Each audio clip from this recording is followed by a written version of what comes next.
नमस्कार प्रिय मित्रों, मैं ज्योतिषकार कमल आप सबका हार्दिक अभिनंदन करता हूं आपके अपने इस YouTube चैनल एस्ट्रो कमल में। आज हम बात करेंगे कि कौटिल्य ने कहा है कि कुछ दो गलतियां, दो कर्म ऐसे होते हैं जो मनुष्य को नहीं करने चाहिए, और यदि वो करता है तो अपने जीवन में कंगाली को निमंत्रित करता है। ऐसा आदमी कंगाल बना रहता है, आर्थिक संकट उस पर गहराते जाते हैं। जब से इस मानव सभ्यता ने विकास किया है, तब से अर्थ के महत्व को कभी भी कम नहीं आंका गया है। मनुष्य का, चाणक्य कहते हैं कि विपत्ति में सच्चा मित्र अगर कोई है तो अर्थ है। रात दिन जिसके पीछे आप भागते हैं वो अर्थ है। जीवन में हर खुशी आपको जो दे सकता है, कुछ खुशियां ऐसी हैं जो अर्थ से विपरीत मिल सकती है। कोई जरूरी नहीं कि अर्थ हो तो मिले, लेकिन अर्थ के बिना बहुधा खुशियां नहीं मिलती है। मैनी जो हैप्पीनेस है वो नहीं मिलती है। तो आपको बहुत ज़्यादा खुशियाँ अर्थ से ही मिल सकती है। इसलिए अर्थ के मामले में कौटिल्य अर्थशास्त्री थे, खुद अर्थ के मामले में तो बताएंगे, ज्ञाता होंगे ही। कौटिल्य एक ऐसे व्यक्ति थे जिससे समाज में हर चीज़ का ज्ञान था लगभग। सैन्य निरीक्षण, सैन्य शास्त्र वो जानते थे, कूटनीति वो जानते थे, राजनीति वो जानते थे, तर्कशास्त्र वो जानते थे, अर्थशास्त्र वो जानते थे, समाज शास्त्र वो जानते थे। आदमी कैसे रहता है, गरीब कैसे होता है, अमीर कैसे होता है, राजा का क्या नियम, सब के बारे में उनको अच्छी तरह से पता था। बड़े विद्वान थे। तो ऐसे महानायक जब लिखते हैं कि जीवन में दो कर्म ऐसे होते हैं जो हमें नहीं करने चाहिए, और यदि हमने कर लिए तो कंगाली भुगतनी पड़ती है। तो कौटिल्य के शब्दों में हम जानते हैं, कौटिल्य तो लक्ष्मी जी को माता जी मानते हैं, और वो कहते हैं कि लक्ष्मी जी चंचला होती है, एक स्थान पर रुक नहीं सकती। लेकिन कुछ लोग जो ऐसी गलतियां करते हैं वो जल्दी उन्हें विदा कर देते हैं। उन्होंने आगे और बहुत बातें बताई है कि कुछ लोग ऐसे भी होते हैं जिनके यहाँ से लक्ष्मी कभी जाना भी पसंद नहीं करती, लेकिन कुछ लोग जो ऐसे होते हैं जो अपनी गलतियों के कारण लक्ष्मी जी को विदा कर देते हैं। उनके बारे में आज कौटिल्य ने यह चर्चा करने के लिए सूत्र प्रस्तुत किए हैं।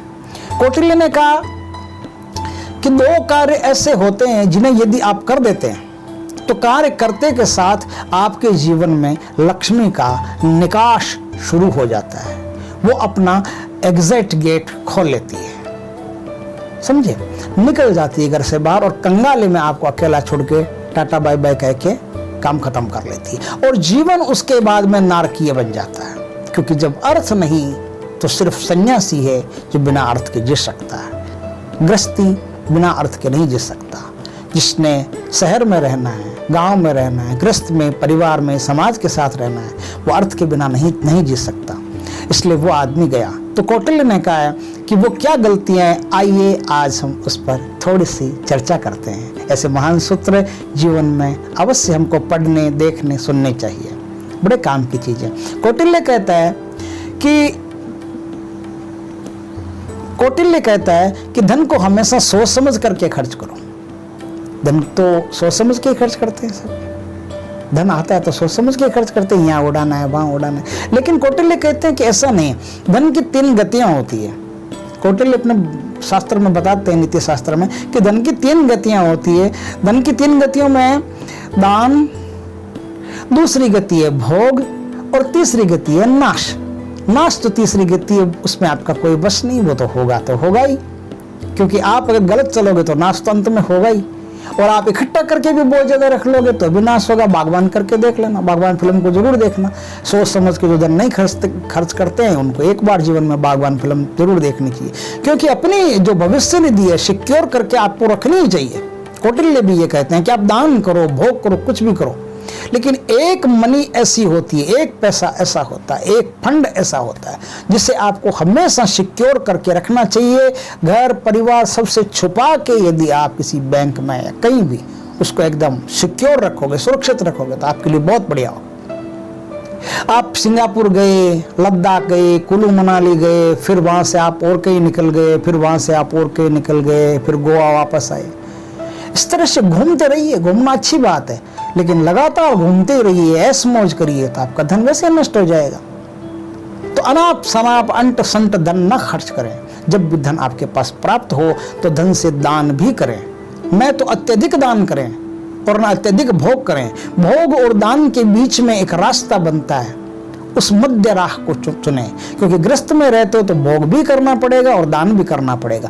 जहां जितने दान की जरूरत हो, आपका धन गवाही देता हो, उतने ही दान। शुक्राचार्य को कहा था, शुक्राचार्य ने कहा था राजा बलि से, राजा बलि पूरी वो 3 पैर पृथ्वी का दान कर रहे थे। तो शुक्राचार्य ने कहा किसका दान कर रहा है तू? तेरे को पता है ये जो सामने दान लेने खड़ा है, छोटा सा 1 बित्ते भर का बच्चा, ये इतना ही नहीं है, वामन दिखता है, ये है भगवान विष्णु, और इसके 3 पैर तुम्हारे तो पूरे ब्रह्मांड में 1 पैर आ जाए तो बहुत है। इसके पैरों की क्या गणना, इसके पैरों की कोई गणना नहीं, यत्र तत्र सर्वत्र सब जगह यही तो है, और कहां कहां अपने पैर फैला लेगा, कहां कहां तू।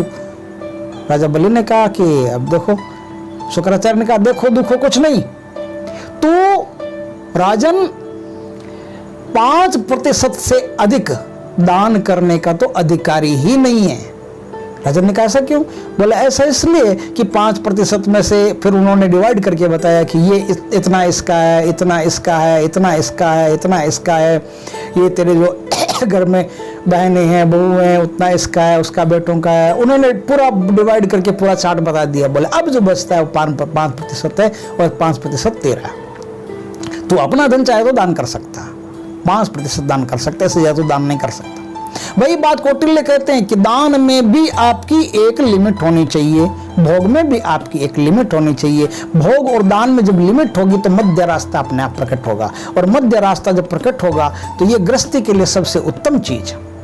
न तो आप अत्यधिक भोग में जियो, ना आप अत्यधिक दान में जियो। दूसरी बात कौटिल्य कहते हैं कि यदि आप अपने जीवन में आलस्य का रहस्योद्घाटन कर लेते हैं, फित्ता काट लेते हैं, आलस्य को निमंत्रित कर लेते हैं, यदि आप आलसी बन जाते हैं, लेजीनेस आपके अंदर आ जाता है, तो समझो आपके सारे काम खत्म हो गए। क्योंकि ब्रह्मांड में आप जैसे हो, ब्रह्मांड आपके लिए वैसा ही है।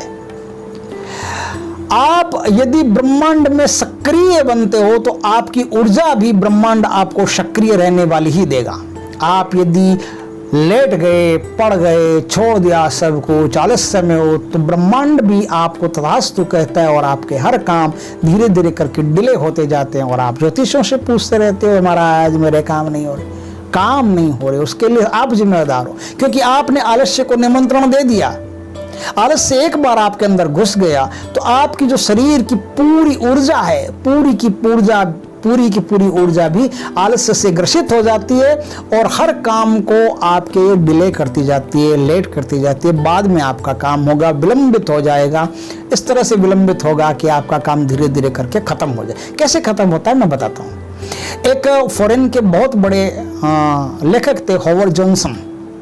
हॉवर्ड जॉनसन को एक बार किसी पर क्रोध आया बहुत तेज। डिले किसको करना चाहिए, ध्यान रखना, डिले करना चाहिए क्रोध को।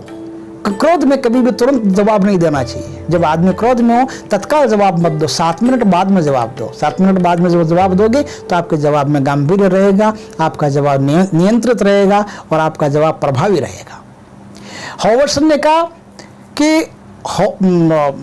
उन्होंने कहा कि देखो, एक बार मुझे किसी पर बहुत क्रोध आया, और क्रोध में मैंने पोस्ट कार्ड में उनको खींच के डिक्शनरी देख के जो सबसे बढ़िया गालियां होती है वो लिख दी, और मैंने कहा कि पोस्ट कार्ड पोस्ट करते हैं उनके पते पर जाएगा, गालियां पड़ेंगे, मजा आ जाएगा। और सर ने पोस्ट कार्ड को रख दिया, बोला अभी थोड़ा काम है, मैं कल जा करके इस पोस्ट कार्ड को पोस्ट कर दूंगा। उन्होंने देखा, कल जब पोस्ट कार्ड को वापस पढ़ा तो उन्होंने कहा कि यार कल जो लिखा था आज जो सोच रहा हूं उसमें थोड़ा फर्क है, गालियां कुछ भारी नहीं हो रही है, गालियां तो थोड़ी भारी है, क्यों ना हल्की हल्की गालियां लिखी जाए। और हल्की हल्की गालियां लिखी जाए तो फिर पोस्ट भी एक दिन बाद में और करेंगे। उन्होंने नया पत्र लिखा, नए पत्र में गालियां थोड़ी हल्की हल्की, थोड़े 2 नंबर की, दूसरी रैंक की आने वाली गालियां, जो ऐसे ही जो कुत्ते कमीने वाली होती है, ऐसे कुछ लिख दिया, हल्का फुल्का लिखा, और बोले कि कल पोस्ट करूंगा। तीसरे दिन वो जब पोस्ट करने वाले थे तो उन्होंने पोस्ट कार्ड को देखा, बोला यार ये भी कुछ भारी है, इतने तो उसकी बड़ी गलती ही नहीं थी, इतना भी भारी उसको क्या बोलना है, चलो जाने दो। जैसा वो आदमी है, जैसे उसके विचार हैं वैसा ही बोलेगा। बोलने से आदमी के विचारों का पता चल जाता है। मुंह जो होता है वो आपके संस्कारों की दुकान का ढक्कन है। शटर है, शटर खुल गया, आप दुनिया को पता चल जाएगा कि आप कैसे हो। तो वैसा ही है जैसा होना चाहिए। तो अगर उसने मुझे कुछ कह दिया है तो उसने अपनी बुद्धि का परिचय दिया है, छोड़ो जैसा वो है मैं उसकी बराबरी क्या करूं। तो हॉवर्सन ने उस लेटर को फाड़ के फेंक दिया। 3 दिन बाद में उनका क्रोध बिल्कुल भी जाता रहा। आलस्य किया क्रोध में तो 3 दिन बाद में क्रोध भी खत्म हो गया।